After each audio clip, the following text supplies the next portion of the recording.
Me pregunto, ¿por qué Bolaño en los Iwasaki, en los Paz Sultán, todos esos escritores, Rocandiolo, todos esos Newman, todos esos escritores que viven en España, que le hicieron aquel homenaje en Sevilla? ¿Por qué? No sé, generacionalmente es otra cosa. Yo no sé hasta qué punto estos escritores están comprometidos con nada en ese nivel político, no porque tengan que estar, sino porque es otra vivencia. Yo creo que lo que ellos admiran de Bolaño es el éxito. Fundamentalmente. Son escritores. La conexión con Herralde. Sí, la conexión con Herralde que lleva al éxito. Es decir, ¿qué es lo que más les atrae? Porque no se plantean una idea del mundo como la que él tiene. Y es más, ni siquiera enfatizan cuando hacen sus estudios y sus cosas en los rasgos conflictivos de lo que era Bolaño. Es decir, es el Bolaño que ellos, yo recuerdo, sí influyen. Yo recibí una novela en el 2004, ya recibí una primera novela de alguien que quería que le hiciera un prólogo y era una imitación de los detectives salvajes. Después se lo escribió Rocandiolo y le dije que eso, por supuesto. Y apareció con bomba, platillo, la novela, ya no circulando en España. Entonces, ¿pero qué quería este muchacho? Éxito. Pero a mí, como yo le expliqué, es que a mí no me gustan las novelas sobre escritores. Si yo leo a Bolaño, por eso digo que Bolaño es genial, porque para que yo lea una meta literatura, tiene que ser excepcional. A mí me aburre las novelas de escritores, me aburre las novelas sobre académicos, me parece más aburrido que puede haber. Necesita ser talentosísimo y tener el diablo metido en el pecho para poder escribir las cosas de esas. No hay otra manera de explicarte, porque el tema per se es aburrido. Yo tengo que confesar que a mí no me gusta mucho Bolaño como escritor, no me impresiona, no entiendo el fenómeno Bolaño. Solamente he leído 2666, pero como dicen, con una muestra, con un botón, la muestra, ¿cómo va? Es más grande en este caso. Pero, claro, y voy a decir que lo que no me gusta de Bolaño es que está demasiado próximo al documento, parte de la novela. La parte de la novela que sí me gusta es cuando narra sobre sueños. Esta novela está hilada por los sueños. Hay diferentes temáticas, pero siempre el sueño interrumpe el hilo de la aventura. Y esa es la parte que a mí me convence más. Es ese elemento de que cuando se sale del documento, del tratar de describir la historia del nazismo, de las muertes de Juárez, de la situación de qué sé yo, toda esta cuestión documental, me parece que es la que menos convence. Y te voy a decir a nivel del lenguaje en particular. Yo soy de Ciudad Juárez y yo cuando leí esta novela me pareció que no tiene oficio de escritor en cuanto al lenguaje, porque no hay lenguaje que yo diga, mira, aquí está documentado el lenguaje de Juárez. No hay ese... No conoció Juárez, nunca fue a Ciudad Juárez. No es necesario, no es necesario.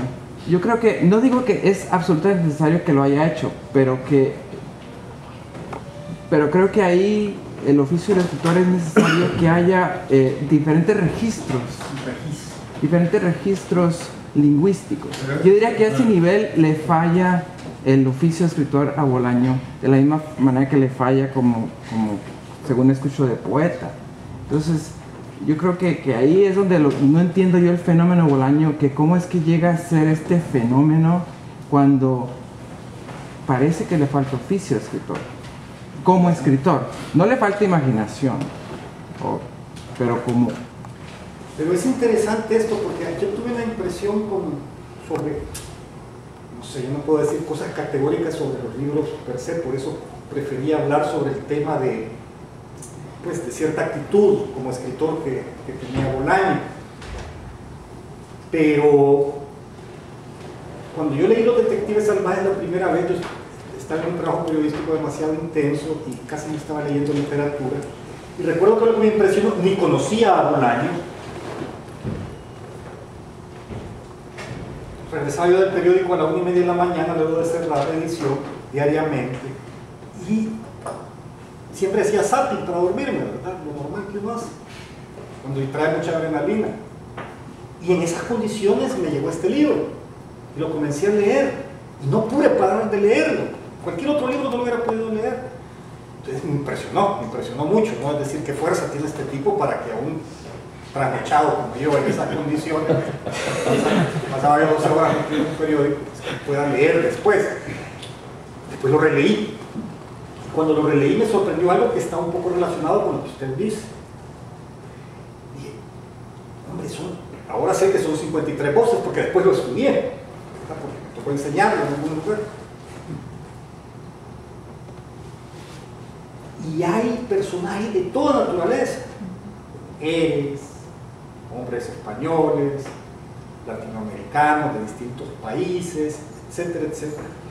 Pero el registro cambia muy poco, casi no hay cambio de registro, y todos hablan en primera persona. Ahora, lo fascinante es que uno como lector lo lee y no repara en ello, y se lo traga por la fuerza que tiene. Pero si hace un análisis estilístico más en detalle, decir, bueno, a ver, el registro, ¿cuál es en cuanto a la escritura en sí, el registro de la voz de esta mujer, en qué se diferencia el registro de la voz? Y es él el que está hablando siempre a través de ellos. Son casi monigotes, pero el lector no lo siente. Es una cosa que a mí me sorprende mucho.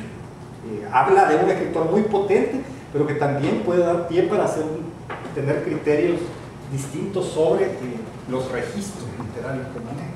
¿Cómo manejan los registros? Sí. Yo también encontraba que había una coincidencia con el horror, con esto de la muerte, ¿no? Por ejemplo, en Roncagliolo, en Octubre Rojo, hay asesinatos o un ajuar funerario de Iwasaki. Inclusive la mujer tigre uno encuentra un poquito de horror, menos, pero encuentro que también es el horror una coincidencia. Eso es muy interesante. Entonces sí se puede hablar que hay una influencia, porque cuando ellos comienzan a publicar ya algunos de ellos, casi todos los que mencionan estas 60, 70, ¿no? Es decir, Roncagliolo es muchacho de los 70, ¿no? Y Iwasaki, no sé, yo creo que del 67, del 68, son casi 15 o 20 años menores que Bolaño. Entonces sí se podría hablar de que hay una influencia temática. Él como que hace un canon, ¿no? Entonces él también como dice que para aprender a escribir bien uno tiene que leer a Chekhov, tiene que leer a Poe, ¿no? Entonces, y usted, es una pregunta más personal, ¿usted cómo se siente que él lo haya elegido dentro de un grupo de selectos escritores como lo más importante de Latinoamérica? Pues mira, lo primero que pasó cuando ese artículo que Bolaño escribió sobre mi obra, lo escribió cuando él tenía una columna perdida en un periódico perdido de Girona.